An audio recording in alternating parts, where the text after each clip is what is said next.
Hello, আজকে day 5। আমি আজকে সকালে ব্লগ করি নাই। আসলে সকাল করে আমার ব্লগ করা হবে না, বিকজ আমি উঠি এমনি টায়ার্ডে। উঠে রেডি হয়ে আবার আমি এমন টাইমে রেডি হয়ে যাই, আমার এখনই 7 মিনিটের মধ্যে যেভাবেই উড়ে উড়ে স্কুলে যাওয়া লাগবে। সো আমার হয় না। আজকে বৃহস্পতিবার, সো 2 দিন ছুটি। দেখা যাক আজকে কোথাও ঘুরতে টুরতে যাওয়া যায় কি না। আমার একটা ফ্রেন্ড আছে কমার্সের, নাম হচ্ছে সামিয়া। ওকে দেখে ওকে একটু অফার করি যে দোস্ত আয়, টাকা আমি দেবো না, তাও আমার সাথে একটু চক ঘুরে আসি।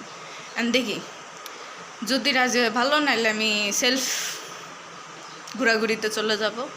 তো এখন না, এখন বাজে কিনা 1:50। সো এখন ফ্রেশ হবো, দেখি প্ল্যান হয় নাকি, নাহলে তো আবার রান্না বান্না করে বাইক ঘুম পারবো। So that's it. As usual আমার সামিয়া বান্ধবীর সাথে আমার প্ল্যান ক্যান্সেল হয়ে গেল আজকেও বাসায়। সো রান্না বান্না করার জন্য ভাবলাম একটা স্পেশাল মুড়ি মাখা করা যাক। বুট ছোলা যা লাগে সব কমপ্লিট করে এখন মাখা শুরু করে দিলাম।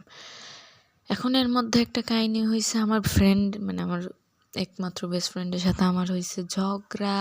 এখন আমার মন মেজাজ খুবই খারাপ। এখন আমি ভিডিও এডিট করতেছি। কালকে সকালে আমি একটা আমার ফেভারিট জায়গায় নাস্তা করতে যাব, হাঁটতেও যাব। সো কালকে আশা করা যায় যে ভ্লগে কিছু নতুনত্ব আসবে। So thanks for watching.